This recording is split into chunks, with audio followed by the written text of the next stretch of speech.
Bismillahirrahmanirrahim. Bismillahirrahmanirrahim. Assalamualaikum warahmatullahi wabarakatuh. Kisah ini mungkin telah sering kita dengar, namun sekedar mengingatkan kembali tentang perjuangan wanita mulia ini. Semoga dapat mengembalikan gairah kita untuk juga bisa menteladani beliau, wanita yang berhati baja. Nusaybah binti Qa'am radhiyallahu anha. Namanya tercatat dalam tinta emas penuh kemuliaan. Bahkan kematiannya mengundangkan ribuan malaikat untuk menyambutnya. Hari itu Nusaybah sedang berada di dapur, sedangkan suaminya, yaitu Sa'id, sedang beristirahat di bilik tempat tidur. Tiba-tiba terdengar suara gemuruh bagaikan gunung-gunung batu yang runtuh. Nusaybah menerka, itu pasti tentara musuh. Memang, beberapa hari itu ketegangan memuncak di kawasan Gunung Uhud. Dengan bergegas, Nusaybah meninggalkan apa yang sedang dilakukannya dan masuk ke bilik. Suaminya yang sedang tidur dengan halus dan lembut dikejutkannya. "Suamiku tersayang," Nusaybah berkata, "aku mendengar pekik suara menuju ke Uhud. Mungkin orang-orang kafir telah menyerang." Sa'id yang masih belum sadar sepenuhnya tersentak. Dia menyesal, mengapa bukan dia yang mendengar suara itu, malah istrinya. Dia segera bangun dan mengenakan pakaian perangnya. Sewaktu dia menyiapkan kuda, Nusaybah menghampiri.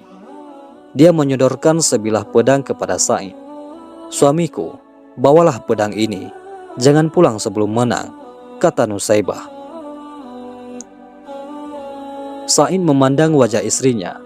Setelah mendengar perkataannya itu, tak pernah ada keraguan padanya untuk pergi ke medan perang.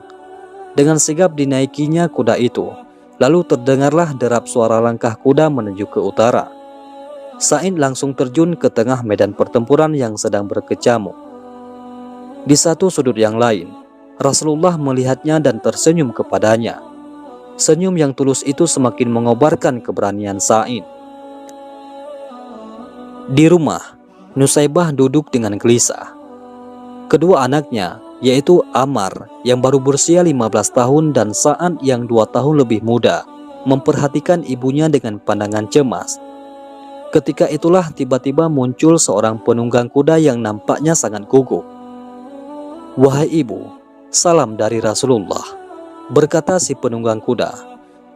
"Suami ibu, Sa'id baru saja gugur di medan perang. Beliau syahid." Nusaybah tertunduk sebentar. "Inna lillahi," gumam Nusaybah. "Suamiku telah menang perang. Terima kasih ya Allah." Setelah pemberi kabar itu meninggalkan tempat, Nusaybah memanggil Ammar. Ia tersenyum kepadanya di tengah tangis yang tertahan. "Wahai Ammar, kau lihat ibu menangis. Ini bukan air mata sedih mendengar ayahmu telah syahid. Aku sedih karena tidak memiliki apa-apa lagi untuk diberikan bagi para pejuang Nabi. Maukah engkau melihat ibu bahagia?" Ammar mengangguk, hatinya berdebar-debar. "Ambillah kuda di kandang dan bawalah tombak. Bertempurlah bersama Nabi hingga kaum kafir terhapus," kata Nusaybah. Mata Ammar bersinar-sinar. Lalu ia berkata, "Terima kasih wahai ibu. Inilah yang aku tunggu sejak dari tadi. Aku ragu, seandainya ibu tidak memberi peluang kepadaku untuk membela agama Allah." Putra Nusaybah yang berbadan kurus itu pun terus menderapkan kudanya mengikuti jejak sang ayah. Tidak terlihat ketakutan sedikit pun dalam wajahnya. Di hadapan Rasulullah, ia memperkenalkan diri. "Ya Rasulullah, aku Ammar bin Sa'id. Aku datang untuk menggantikan ayahku yang telah gugur." Rasul dengan terharu memeluk anak muda itu, lalu berkata, "Engkau adalah pemuda Islam yang sejati, wahai Ammar. Allah memberkatimu." Hari itu pertempuran berlalu cepat. Pertumpahan darah berlangsung hingga petang. Pagi-pagi seorang utusan pasukan Islam berangkat dari perkemahan di medan tempur. Mereka menuju ke rumah Nusaybah. Setibanya di sana, wanita yang tabah itu sedang termangu-mangu menunggu berita. "Ada kabar apakah gerangan?" serunya gemetar ketika sang utusan belum lagi membuka suaranya. "Apakah anakku gugur?"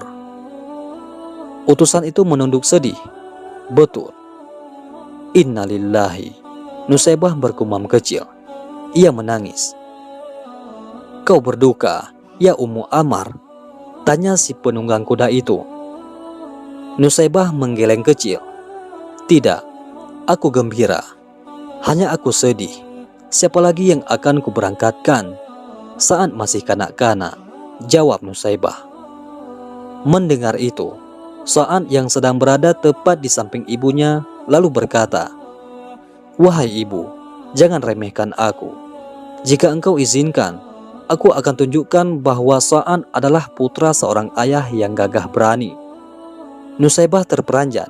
Ia memandang putranya. "Kau tidak takut, nak?" tanya Nusaibah. Sa'ad yang sudah meloncat ke atas kudanya menggeleng, yakin. Sebuah senyum terhias di wajahnya. Ketika Nusaibah dengan besar hati melambaikan tangannya, Sa'ad hilang bersama utusan tentara itu. Di area pertempuran, Sa'ad betul-betul menunjukkan kemampuannya. Pemuda berusia 13 tahun itu telah banyak menghempaskan nyawa orang kafir. Hingga akhirnya tibalah saat itu, yakni ketika sebilah anak panah menancap di dadanya.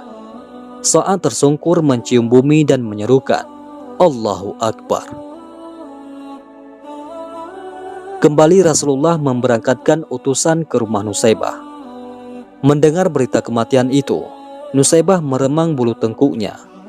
"Hai utusan," ujar Nusaibah, "kau saksikan sendiri. Aku sudah tidak memiliki apa-apa lagi. Hanya masih tersisa diriku yang tua ini. Untuk itu, izinkanlah aku ikut bersamamu ke medan perang." Sang utusan mengerutkan keningnya. "Tapi engkau wanita, ya ibu." Nusaibah tersinggung. "Engkau meremehkan aku karena aku wanita? Apakah wanita tidak ingin pula masuk ke surga melalui jihad?" Nusaibah tidak menunggu jawaban dari utusan tersebut. Ia bergegas menghadap Rasulullah dengan mengendarai kuda yang ada. Tiba di sana, Rasulullah mendengarkan semua perkataan Nusaibah. Setelah itu, Rasulullah pun berkata dengan senyum, "Wahai Nusaibah yang dimuliakan Allah, belum masanya wanita mengangkat senjata. Untuk sementara, engkau kumpulkan saja obat-obatan dan rawatlah tentara yang luka-luka. Pahalanya sama dengan yang bertempur." Mendengar penjelasan Nabi demikian, Nusaibah pun segera menenteng obat-obatan dan berangkatlah ke tengah pasukan yang sedang bertempur. Dirawatnya mereka yang mengalami luka-luka dengan cermat. Pada suatu saat, ketika ia sedang menunduk dan memberi minum seorang prajurit muda yang luka-luka, tiba-tiba rambutnya terkena percikan darah. Nusaibah lalu memandang. Ternyata kepala seorang tentara Islam tergolek, tewas terbabat oleh senjata orang kafir. Timbul kemarahan Nusaibah menyaksikan kekejaman itu. Apalagi ketika dilihatnya Rasulullah terjatuh dari kudanya akibat keningnya terserempet anak panah musuh. Nusaibah tidak dapat menahan diri lagi menyaksikan hal itu. Ia bangkit dengan gagah berani. Diambilnya pedang prajurit yang tewas itu. Dinaiki kudanya, lantas bagaikan singa betina ia mengamuk. Musuh banyak yang terbirit-birit menghindarinya. Puluhan jiwa orang kafir pun tumbang. Hingga pada suatu waktu, ada seorang kafir yang mengendap dari arah belakang dan langsung menebas putus lengan kirinya. Nusaibah pun terjatuh, terinjak-injak oleh kuda. Peperangan terus berjalan. Medan pertempuran makin menjauh, sehingga tubuh Nusaibah terongok sendirian. Tiba-tiba Ibnu Mas'ud menunggang kudanya, mengawasi kalau ada orang yang bisa ditolongnya. Sahabat itu, begitu melihat ada tubuh yang bergerak-gerak dengan susah payah, dia segera mendekatinya. Dipercikannya air ke muka tubuh itu. Akhirnya Ibnu Mas'ud mengenalinya. "Istri Sa'idkah engkau?" tanya Ibnu Mas'ud. Nusaibah dengan samar memperhatikan penolongnya, lalu bertanya, "Bagaimana dengan Rasulullah? Selamatkah baginda?" "Baginda Rasulullah tidak kurang suatu apapun," jawab Ibnu Mas'ud. "Engkau Ibnu Mas'ud bukan? Pinjamkan kuda dan senjatamu kepadaku." "Engkau masih terluka parah Nusaibah," jawab Ibnu Mas'ud. "Engkau mau menghalangi aku untuk membela Rasulullah?" tanya Nusaibah. Terpaksa Ibnu Mas'ud menyerahkan kuda dan senjatanya. Dengan susah payah, Nusaibah menaiki kuda itu, lalu menderapkannya menuju ke medan pertempuran. Banyak musuh yang dijungkir balikannya, namun karena tangannya sudah puntung, akhirnya tak urung juga lehernya terbabat putus oleh pedang musuh. Gugurlah wanita perkasa itu ke atas pasir. Darahnya membasahi tanah yang dicintainya. Tiba-tiba langit berubah mendung, hitam kelabu. Padahal tadinya langit tampak cerah dan terang benderang. Pertempuran terhenti sejenak.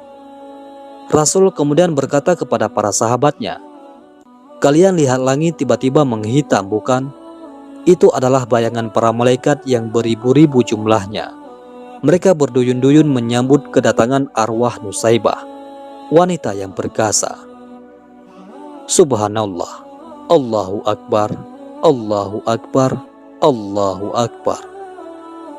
Semoga Allah Azza wa Jalla menempatkan mereka dan kita semua di surganya di samping Rasulullah Sallallahu Alaihi Wasallam.